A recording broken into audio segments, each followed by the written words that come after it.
guys, and welcome to another Schematics update. This time we want to talk about Parkitect, more specifically about the campaign of Parkitect and how it was to work on it. And for that, I have Blind with me. Hey dude. Hello. And we have Garret. Hello. And Silverret. Hey everyone. So first of all, Garret, could you please introduce yourself real quick? I'm Garret. I am the lead artist on Parkitect, as well as some business stuff, but primarily the lead artist. And I worked a lot on the campaign map you'll be seeing if you pick up Parkitect and play through the campaign. Talking about the campaign, Sylv, could you please introduce yourself as well? Hi, I'm Sylv, and I'm just a regular old player of Parkitect, or at least I was, from very close to the beginning of the game until now. But then, about a year ago, I was asked to make some of the scenarios in the game. Recently, I sort of picked that up again in maybe a fashion that we'll get back to later in the video. But in any case, I made some of the scenarios in the game. So this is kind of directed at Garret initially, which is, how does it feel to be pretty much done with early access? Like, are you going to have some free time soon? Are you going to go on vacation? Like, what happens once the game is released? It kind of feels simultaneously like a huge weight has been lifted, but then more weights have been added, like immediately afterwards, because the game's done, and that's nice, but we still have to monitor it and do some patching and hotfixes, and then consider what happens next in regards to if we do DLC or content patches or, you know, whatever else happens. But yeah, I think both Sebastian and I are going to take a break. I don't know how long, but we would like to just not think about the game for a little while and then return to it. Early access makes updates kind of run together, and it's really hard to tell when a game is completed. What finished Parkitect? How did you know when you were going to hit 1.0? What was kind of some markers that you said, okay, we want to have this done, we want to have this done. This is what makes Parkitect a complete finished product. For the last year, like, the biggest thing was the campaign. That was the last remaining major feature. Before that, we were, except for the campaign, we were feature complete, which is like all the game mechanics worked together and you could play the game, but it was more of a sandbox or workshop scenarios. So from the beginning with the Kickstarter, we had always planned for a single player campaign of some amount of levels. We weren't exactly sure how many levels at the time. It ended up to be 26. Yeah, that was the last thing, and we knew once that was done, then the game was done. And, well, done, finger quotes. You know, any work of art is never done. You just kind of push it out the door. But yeah, that was it. There's the campaign, and now that it's done, we're just gonna release it and then see what happens next. What made you hand over making scenarios to content creators, and when did you decide to do so? Sebastian and I talked about it, I think a year ago, pretty much when we started really considering working on the campaign, like actually seriously getting started on it. We were like, well, we got to make all these scenarios, and we also have to make the rest of the parts of the game, like continue adding rides and balancing and tweaking things and adding whatever little features the community wants.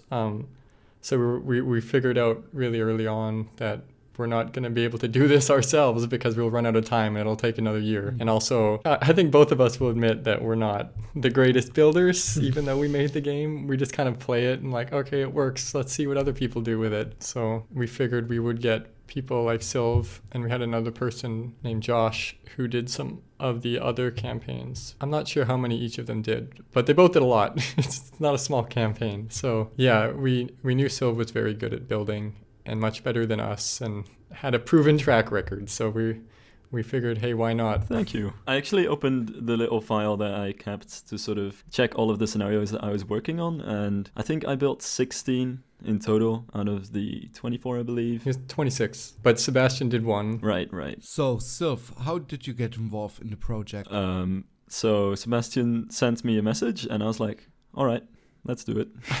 That's just about the entire story, I think. That's quite a short story, to be honest. Yeah, there really isn't much to it. He honestly just casually sent me a Discord message like that. And ever since, you know, we have been sending a lot of stuff back and forth. Mm-hmm. So before I really got to it, sort of wanted to communicate quite a lot what we were going for. And this is all quite a long time ago, more than a year by now. But we just kind of kept sharing ideas until we kind of made the general plan much more concrete. And I think the overall idea behind it was to start off from well, just like the game in general, in a sense, the basis that games like Roller Coaster Tycoon have laid out, but then develop it more with all of the scenery and all of the extra options that Parkitect has added. And I think also, since this is a year ago, and since then, I've been making scenarios almost continuously, sort of back and forth. All of the scenarios are also trying to incorporate all of the different unique styles and elements and gameplay elements of the game as well. So in a way, the idea was also to kind of show off the game with these scenarios as well. You're quite well known on the internet in the theme park and design-based game space, you know, between your work with City Skylines and your work on Planet Coaster and RCT3. You've been around for a while. What was it like to kind of make the jump between, you know, just designing basically scenes, because that's what you do. In a large sense, you just build like well-designed, well-thought-out scenes. What was it like making the jump from that to straight-up level design? I have to be honest, I played a lot of Roller Coaster Tycoon when I was younger, so I think that was, for me personally, a really big influence. And I also made a lot of custom scenarios in Roller Coaster Tycoon 2, sort of in the vein of the scenarios of the original, because I always thought that was very interesting. So in a way, I think I have some experience in this, even though level design in general is a skill on its own, and I never really studied it. I think within the extremely small niche of theme park game scenarios, I think I have a decent idea of what works and what doesn't work. I also at some point, about 2 years ago by now, wrote a video essay script, which I never ended up doing anything with, but it was about what I thought worked in the gameplay elements of the original Roller Coaster Tycoon games and comparing that to other theme park games. So it's something that I've always been really interested in. So it might not come from personal experience, but it definitely comes from a very personal interest. Would you feel that there was any skills or things that you picked up while working on these scenarios? Like, did you learn anything design-wise? Like, what makes scenarios fun? Yeah, it's quite hard to really put that into words, I think. I think one thing that I realized is that it's very easy to fill up these parks and make them as nice as possible and create this whole environment for people to work in. But I think in scenarios like these, it's very important to just keep open space for players that they can clearly build in, while at the same time giving them enough limitations so that it still remains a challenge and they feel like they have to wiggle their way into a space that's there. And I think for games like these, where you're trying to more or less essentially marry a creative aspect with a gameplay aspect, you really have to sort of solve the paradox of, on one hand, you have to give players enough freedom to build what they think looks nice and focus on making a cool looking and maybe even very realistic theme park, while on the other hand giving them limitations in the terrain, like making the park map somewhat smaller or giving them hard terrain to work with or putting down lots of forests. All of these different limitations that would make it harder to do so. And I think trying to allow for that creative expression and at the same time having the gameplay come out is something which I had to get better at a little bit over time. That falls so much in line with how Sebastian and I think about the game, where it informs all of our design decisions, whereas constraints kind of make the game. Where we're not a big fan of just a big open space and you can build whatever you want, because then it's kind of overwhelming.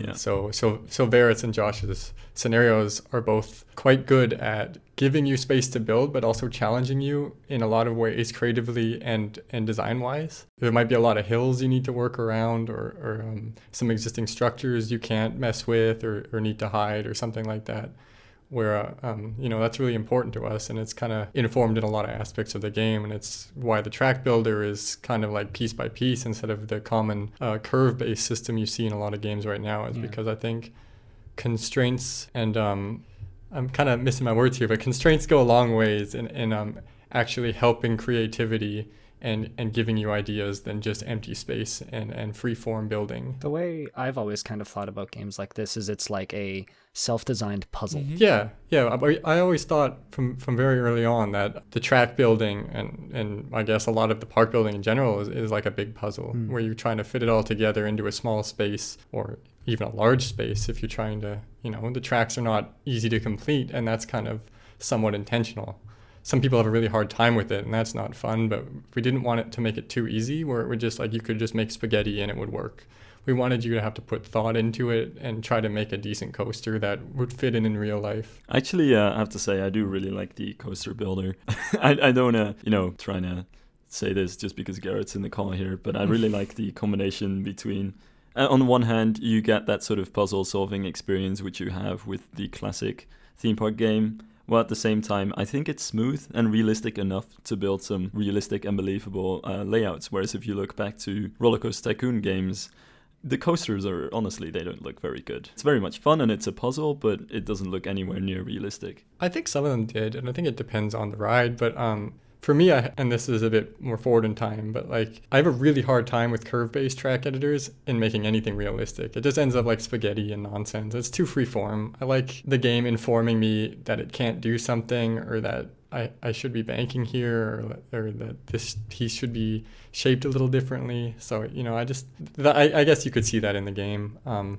And I will say, to bring it back a bit, you mentioned creatively, like your level design informing how you build structures in the park. I have to mention, when I've been editing the time challenge stuff in Parkitect, and when I'm playing your levels, I just kind of build wherever, because I'm trying to beat the clock kind of thing. And I'm just like, oh, this is all. But that's how I play the game, right? Like, you can take your time and build a really nice park and put structures everywhere and build a castle if you want. Or you can play it like I do and just place rides everywhere and build a giant mess of paths, and hopefully it works out. Right. And I think the scenarios also have to be built in a way to sort of give the player that freedom. Something which I also remember I realized had to be pretty important eventually is to give themes to the maps and give the player some sort of starting point, but don't really direct it too much, so that, if you open up a themed Arabian map, for instance, you can sort of go along with the little bit of theming that's already there and kind of use that as a starting point and try to fit in with that and create this elaborately themed Arabian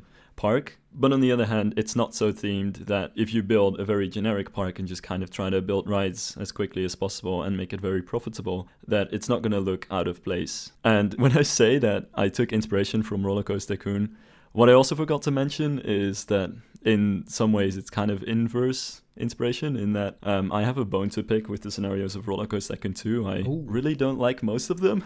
And sort of looking at what made some of the Roller Coaster Tycoon scenarios so bad to play and so hated, and so sometimes even impossible to solve, was sometimes also inspiration to do things differently. So I think a lot of Roller Coaster Tycoon 2 scenarios, for instance, leave way too much space open to the player. So there's not really a sense of direction of where to build, or there's just too much to even start to think about building anywhere, or they give you way too much scenery, making it really hard to fit in your own creations. That's a good point. I did notice that when playing through, we have a good balance of open levels and more small, harder to work with levels. So you do get these breaks every now and then of a big open park to just build in, and it's more relaxing and easy to manage, or a really small hilly park that's a little more difficult to play through. And I think, it's important to have a good mix. And I've noticed the scenery thing when I'm playtesting through the levels, and sometimes I'll even get in the mood to match the theming and build little structures that match what's already there. I think I was playing a sci-fi themed level yesterday, and I decided to build the same structures I think you had made around pre-existing structures on the map. And I was like, I'm just going to fit these in here and hide the depot in here. And it was actually really nice to have that guide creatively. I think people work really well with guides like that. Mm-hmm. Talking about playtesting, who was playtesting? Was it you? I stalked you a little bit, Soph. You have like over 500 hours in Parkitect already. So I kind of wonder, did you playtest your own scenarios, or did Garret or did Josh playtest them, and how did it work? So officially I'm not a playtester, but Sebastian and I have been sending these scenarios back and forth, because I also got them back from Sebastian a few times with changes and some asking to add some stuff, etc. And I do remember very often I would sort of quote unquote playtest these maps anyway. Partly because it was just fun to try it, and partly because, maybe more for myself, I wanted to get an idea while building these scenarios how they would kind of play out. And sometimes based on that, I would also make some small changes. But it's also just fun to play the scenarios. So for me, it wasn't so much really a playtesting thing as more of just a little personal break from actually doing stuff or kind of testing out my own little scenario ideas. Primarily, Sebastian and I have played through them a number of times now, and we've made our own changes and balance. But we also have a group on Steam called the Parkitesters, which is a group of people who have access to the pre-release build of the game on Steam and help us with testing. And that's been a huge help. But a large part of it is just Sebastian and I playing through it over and over, especially this last 2 weeks before launch, trying to get the optional time challenges in. Yeah, Sylv and Josh will give us the level and it works fine, or we might find it too hard or too easy, and we'll go in and make adjustments accordingly or add new goals that didn't exist at the time because we thought they might be a good fit. So earlier on, we kind of confirmed that I guess bringing Sylv on was not a super complicated ordeal, but what kind of made you decide to let other people work on your baby? You know, you've been developing this game for X amount of time, you've done the Kickstarter. Aside from workload, did it feel weird kind of giving the reins to somebody else in a way? Sebastian and I can be pretty protective sometimes of it, but in this case, we were very comfortable giving it to Silverret and Josh, just because we had seen their work through the community, and we knew in the case of Sylv, his past in the coaster building games community and, you know, building games community, and we were like, all right,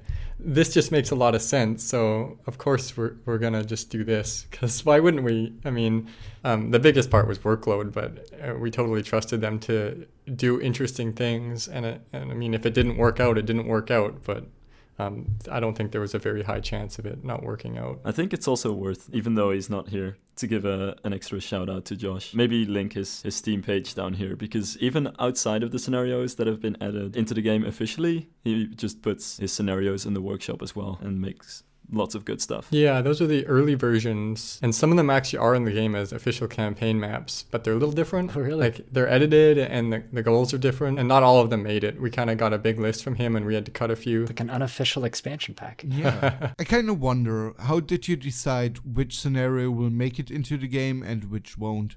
Most of them that we got did. But if we found they were too hard or were too similar to an existing park, or there were just problems design-wise, like there wasn't enough room to build, or let's say we wanted to have specific rides and they don't fit, like there's a lot of criteria depending on what we want to do with a level. We had to reject, I think, a couple island maps, and we already had enough water-based island maps. So we were like, no, we're not going to use these just because we don't need them. And it wasn't saying they were bad maps. They were perfectly fine. It just, we couldn't fit them into the game, and we already have a lot of levels in the game. So it was just a matter of how well does it fit? What does it add? Is it like a unique experience? And there are some similar levels in the game. Like, I'm not saying every level is going to be this amazing, unique experience, but it's just we wanted to mitigate that as much as possible. You mentioned scenarios being too hard. Were there any difficulties? Are there any scenarios that were particularly difficult that you wanted to mention? There are some late game that are really challenging that I don't like playing more than once just because they take a long time. And we've had to go back and tune down a few of them. And it just has to do with the way Parkitect works. I guess it's not really like Roller Coaster Tycoon. You know, there's less guests and they can be more picky and stuff like that. But most of the hard stuff is late game. We've had testers take a really long time. I don't take very long, but I made the game. So I kind of know the ins and outs and how everything works and how to min-max the game.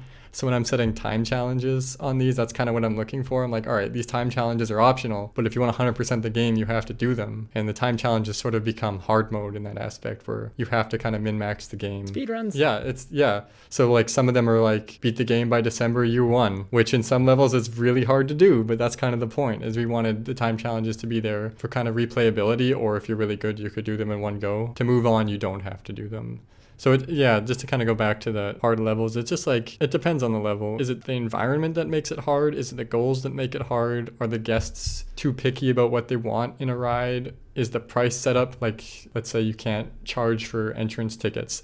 That actually severely limits your money-making potential, because a large part of the income is you can charge a lot for park entrance. And if you suddenly take that away from a player, it becomes really hard. And there are a few levels that do that, and we wanted to keep that. So we had to go and adjust how much a guest was willing to pay for rides and the starting money and stuff like that. So, are there any particular plans for post-launch? We don't have anything concrete, but we would like to look into adding more content in the form of rides and decorations and stuff like that. And I think that would be free updates. If we were to do a paid DLC, it would probably be more like an expansion pack in the traditional sense, but that's not confirmed. I don't know what our plans are for that, but we would like to add some new rides and some new decorations. At some point, maybe new levels, but I think that's a pretty far way off, if at all. We would also like to look into, you know, fixing a few things related to the game. Not that anything's broken, but just like working on mod support and stuff like that. This has been great. You know, following Parkitect over the past few years has been a lot of fun. Yeah. I'm still kicking myself that I missed the original Kickstarter, but at the end of the day, it's been a journey and it's been fun to kind of follow along as the game grows and expands. And I showed the release trailer to somebody in a Discord call the other day, and he was like, man, this isn't the game that I saw on Kickstarter years ago. What is this? It looks so good now. So yeah, that old trailer is so bad. It's so cool watching how it's expanded and changed and kind of grown up. Yeah, I've gone through our archives and looked at some old stuff and been like, oh my god. You don't think about it as you're working on it, and it just eventually takes shape and it's suddenly there, and you can look back and go, oh god, what was I thinking? For example? Well, you know, the old guests and some of the logo designs were bad, and graphically it wasn't there because we made it super quickly for Kickstarter, and Unity wasn't what it was today, so it was impossible to do a lot of things back then and have it perform well. And thanks to Unity improvements and improvements in our knowledge, it's become what it is, and people like Sylv and Josh have done a great job of showcasing what can be done in the game. And I think we have these things in the game. When you beat a scenario, you get a trophy from the scenario, which is a building usually that is somewhere in the level, just to kind of remind you that, you know, you did it, and here's a little thing to put on the map, and it just kind of plops down and it's there forever. And Silverret built a lot of those, and they look really nice. Like there's this one that has a rocket on it that I had never seen before that I saw for the first time yesterday, and I was like, when did this get added?